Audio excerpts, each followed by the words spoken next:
বন্ধু বান্ধৱীসকল, মই আজি আপোনালোকলৈ আগবঢ়াবলৈ লৈছোঁ এটা সহজ চুপৰ ৰেচিপি। তাৰ কাৰণে মই এইসমূহ সামগ্ৰী লৈছোঁ।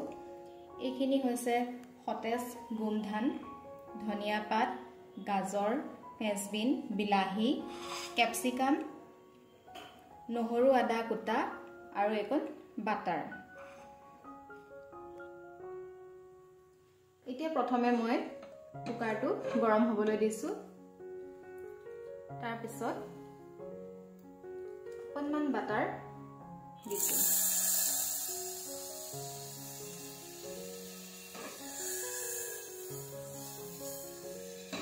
এতিয়া এই বাটাৰখিনিত কেইটামান জিৰা দি দিছোঁ।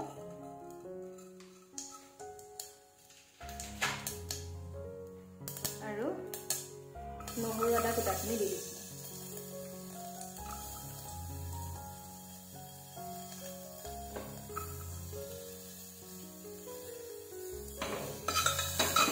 এতিয়া অকণমান লৰাই ইয়াতে প্ৰথমে গোমধানখিনি দিলোঁ।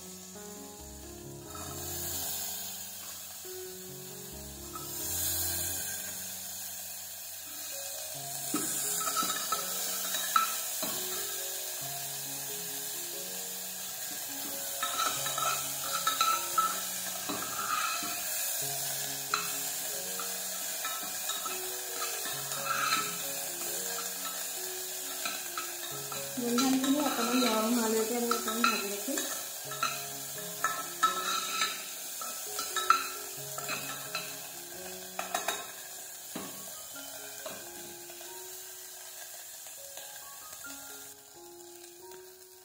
গোমধানখিনি অকণমান ভাজি লোৱাৰ পাছত এতিয়া আমি তাত ফ্ৰেঞ্চবিন, গাজৰ, বিলাহী, কেপচিকাম এই পাচলিখিনি দি দিম। আৰু ধনিয়াটোতো একেবাৰে শেষত দিব লাগিব।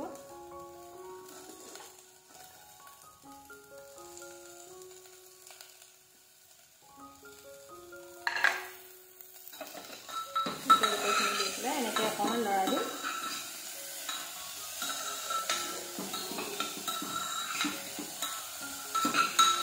এতিয়া ইয়াত দিব লাগিব অকণমান নিমখ।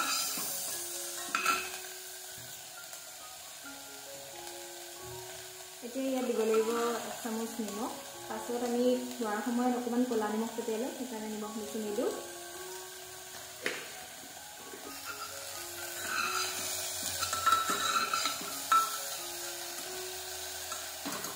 এতিয়া ইয়াত দিব লাগিব পানী। পানীটো আপুনি কেইজন মানুহৰ কাৰণে বনাইছে সেইটো হিচাপত পানীটো নিজৰ মতে দি দিব। মই এতিয়া ইয়াত পানী এড কৰিছোঁ। 1 কাপ আৰু 2 কাপ আৰু আধা কাপ পানী দি দিম।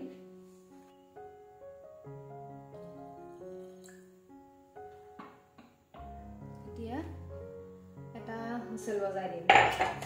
কুকাৰটো বন্ধ কৰিছোঁ। এটা চিটি মৰাৰ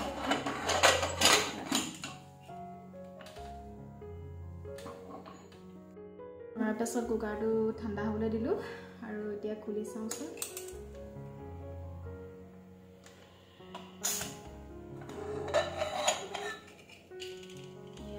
আমাৰ চুপ ৰেডি হৈছে আৰু এতিয়া অকণমান কাম এটা আছে ইয়াত।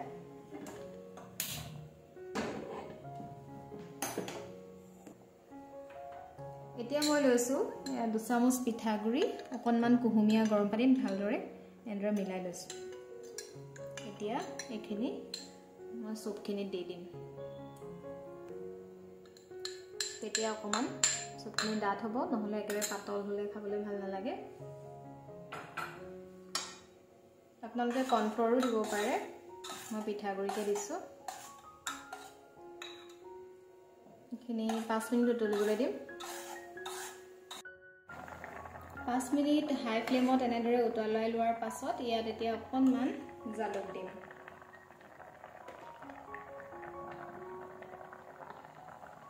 আৰু শেষত এইখিনি ধনিয়া পাত দি দিম। এতিয়া আৰু অকণমান লৰাই গেছ অফ কৰি দিম।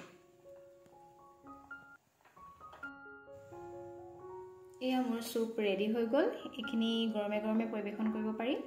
আৰু ভিডিঅ'টো যদি আপোনালোকে ভাল পালে তেতিয়া লাইক, শ্বেয়াৰ আৰু কমেণ্ট কৰিবলৈ নাপাহৰিব।